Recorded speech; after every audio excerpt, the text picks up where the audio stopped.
श्री सीताराम चंद्राभ्याम नमः। अयोध्या कांड 39वां सर्ग। राजा दशरथ का विलाप। उनकी आज्ञा से सुमंत्र का राम के लिए रथ जोत कर लाना। कोषाध्यक्ष का सीता को बहुमूल्य वस्त्र और आभूषण देना।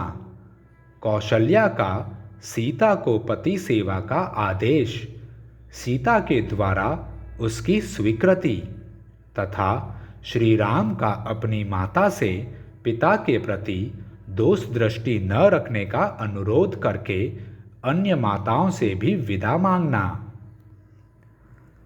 श्री राम की बात सुनकर और उन्हें मुनि वेश धारण किए देख स्त्रियों सहित राजा दशरथ शोक से अचेत हो गए। दुख से संतप्त होने के कारण वे श्री राम की ओर भर आंख देख भी न सके और देखकर भी मन में दुख होने के कारण उन्हें कुछ उत्तर न दे सके। 2 घड़ी तक अचेत सा रहने के बाद जब उन्हें होश हुआ तब वे महाबाहु नरेश श्री राम का ही चिंतन करते हुए दुखी होकर विलाप करने लगे। मालूम होता है मैंने पूर्व जन्म में अवश्य ही बहुत सी गौओं का उनके बछड़ों से विछोह कराया है अथवा अनेक प्राणियों की हिंसा की है। इसी से आज मेरे ऊपर यह संकट आ पड़ा है। समय पूरा हुए बिना किसी के शरीर से प्राण नहीं निकलते, तभी तो कैकेयी के द्वारा इतना क्लेश पाने पर भी मेरी मृत्यु नहीं हो रही है। ओह, अपने अग्नि के समान तेजस्वी पुत्र को महीन वस्त्र त्याग कर तपस्वियों के से वल्कल वस्त्र धारण किए सामने खड़ा देख रहा हूँ, फिर भी मेरे प्राण नहीं निकलते हैं। इस वरदान रूप शठता का आश्रय लेकर अपने स्वार्थ साधन के प्रयत्न में लगी हुई एकमात्र कैकेयी के कारण ये सब लोग महान कष्ट में पड़ गए हैं। ऐसी बात कहते कहते राजा के नेत्रों में आंसू भर आए। उनकी इंद्रियां शिथिल हो गईं और वे एक ही बार हे राम कहकर मूर्छित हो गए। आगे कुछ न बोल सके। 2 घड़ी बाद होश में आते ही वे महाराज आंसू भरे नेत्रों से देखते हुए सुमंत्र से इस प्रकार बोले, तुम सवारी के योग्य एक रथ को उसमें उत्तम घोड़े जोतकर यहाँ ले आओ और इन महाभाग श्री राम को उस पर बिठाकर इस जनपद से बाहर तक पहुँचा आओ। अपने श्रेष्ठ वीर पुत्र को स्वयं माता पिता ही जब घर से निकालकर वन में भेज रहे हैं तब ऐसा मालूम होता है कि शास्त्र में गुणवान पुरुषों के गुणों का यही फल बताया जाता है। राजा की आज्ञा शिरोधार्य करके शीघ्रगामी सुमंत्र गए और उत्तम घोड़ों से सुशोभित रथ जोत कर ले आए।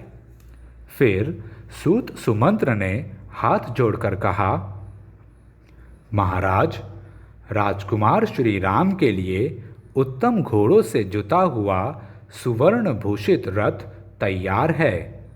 तब देश और काल को समझने वाले सब ओर से शुद्ध राजा दशरथ ने तुरंत ही धन संग्रह के व्यापार में नियुक्त कोषाध्यक्ष को बुलाकर यह निश्चित बात कही, तुम विदेह कुमारी सीता के पहनने योग्य बहुमूल्य वस्त्र और महान आभूषण जो 14 वर्षों के लिए पर्याप्त हो गिनकर शीघ्र ले आओ। महाराज के ऐसा कहने पर कोषाध्यक्ष ने खजाने में जा वहाँ से सब चीज़ें लाकर शीघ्र ही सीता को समर्पित कर दी। उत्तम कुल में उत्पन्न अथवा अयोनिजा और वनवास के लिए प्रस्थित विदेह कुमारी सीता ने सुंदर लक्षणों से युक्त अपने सभी अंगों को उन विचित्र आभूषणों से विभूषित किया।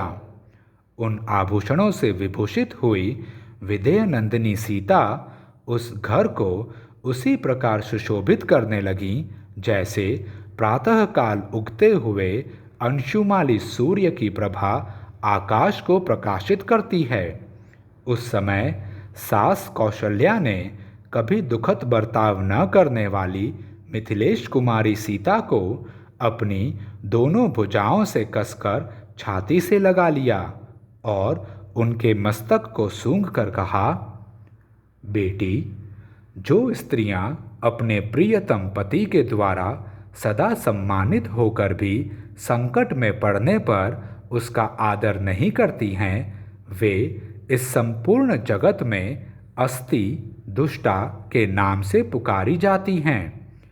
दुष्टा स्त्रियों का यह स्वभाव होता है कि पहले तो वे पति के द्वारा यथेष्ट सुख भोगती हैं, परंतु जब वह थोड़ी सी भी विपत्ति में पड़ता है तब उस पर दोषारोपण करती और उसका साथ छोड़ देती है। जो झूठ बोलने वाली, विकृत चेष्टा करने वाली, दुष्ट पुरुषों से संसर्ग रखने वाली, पति के प्रति सदा हृदयहीनता का परिचय देने वाली, उल्टा पाप के ही मंसूबे बांधने वाली और छोटी सी बात के लिए भी क्षण मात्र में पति की ओर से विरक्त हो जाने वाली हैं, वे सब की सब अस्ति या दुष्टा कही गई हैं। उत्तम कुल, किया हुआ उपकार, विद्या, भूषण आदि का दान और संग्रह, यह सब कुछ दुष्टा स्त्रियों के हृदय को नहीं वश में कर पाता है, क्योंकि उनका चित्त अव्यवस्थित होता है। इसके विपरीत जो सत्य, सदाचार, शास्त्रों की आज्ञा और कुलोचित मर्यादाओं में स्थित रहती हैं, उन साध्वी स्त्रियों के लिए एकमात्र पति ही परम पवित्र एवं सर्वश्रेष्ठ देवता है। इसलिए तुम मेरे पुत्र श्री राम का, जिन्हें वनवास की आज्ञा मिली है, कभी अनादर न करना। ये निर्धन हो या धनी, तुम्हारे लिए देवता के तुल्य है। सास के धर्म और अर्थयुक्त वचनों को तात्पर्य भली भांति समझकर उनके सामने खड़ी हुई सीता ने हाथ जोड़कर उनसे इस प्रकार कहा, आर्ये, आप मेरे लिए जो कुछ उपदेश दे रही हैं, मैं उसका पूर्ण रूप से पालन करूंगी। स्वामी के साथ कैसा बर्ताव करना चाहिए यह मुझे भली भांति विदित है, क्योंकि इस विषय को मैंने पहले से ही सुन रखा है। पूजनीय माता जी, आपको मुझे अस्ति स्त्रियों के समान नहीं मानना चाहिए, क्योंकि जैसे प्रभा चंद्रमा से दूर नहीं हो सकती, उसी प्रकार मैं पतिव्रत धर्म से विचलित नहीं हो सकती। जैसे बिना तार की वीणा नहीं बज सकती और बिना पहिए का रथ नहीं चल सकता है, उसी प्रकार नारी 100 बेटों की माता होने पर भी बिना पति के सुखी नहीं हो सकती। पिता, भ्राता और पुत्र ये परिमित सुख प्रदान करते हैं, परंतु पति अपरिमित सुख का दाता है। उसकी सेवा से इहलोक और परलोक दोनों में कल्याण होता है। अतः ऐसी कौन स्त्री है जो अपने पति का सत्कार नहीं करेगी? आर्ये, मैंने श्रेष्ठ स्त्रियों का माता आदि के मुख से नारी के सामान्य और विशेष धर्मों का श्रवण किया है। इस प्रकार पतिव्रत्य का महत्व जानकर भी मैं पति का क्यों अपमान करूंगी? मैं जानती हूँ कि पति ही स्त्री का देवता है।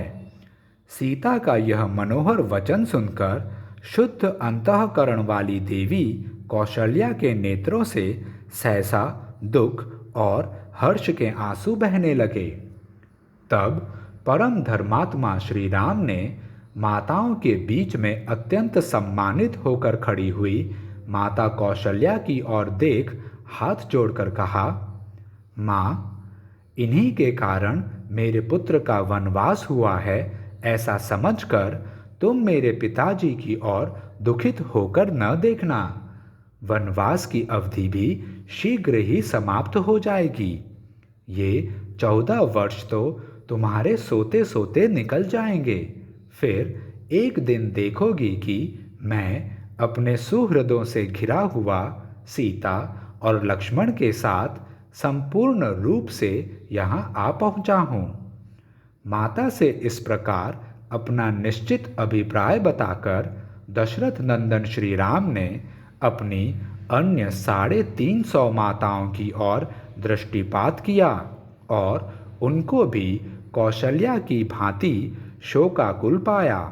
तब उन्होंने हाथ जोड़कर उन सब से यह धर्मयुक्त बात कही, माताओं, सदा एक साथ रहने के कारण मैंने जो कुछ कठोर वचन कह दिए हों अथवा अनजान में भी मुझसे जो अपराध बन गए हों, उनके लिए आप मुझे क्षमा कर दें।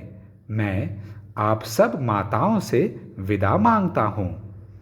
राजा दशरथ की उन सभी स्त्रियों ने श्री रघुनाथ जी का यह समाधानकारी धर्मयुक्त वचन सुना। सुनकर उन सब का चित्त शोक से व्याकुल हो गया। श्री राम के ऐसी बात कहते समय महाराज दशरथ की रानियां कुररियों के समान विलाप करने लगी। उनका वह आर्तनाद उस राजभवन में सब और गूंज उठा। राजा दशरथ का जो भवन पहले मुरज, पणव और मेघ आदि वाद्यों के गंभीर घोष से गूंजता रहता था, वही विलाप और रोदन से व्याप्त हो संकट में पड़कर अत्यंत दुखमय प्रतीत होने लगा। इस प्रकार श्री वाल्मीकि निर्मित आर्ष रामायण आदि काव्य के अयोध्या कांड में 39वां सर्ग पूरा हुआ। जय श्री राम।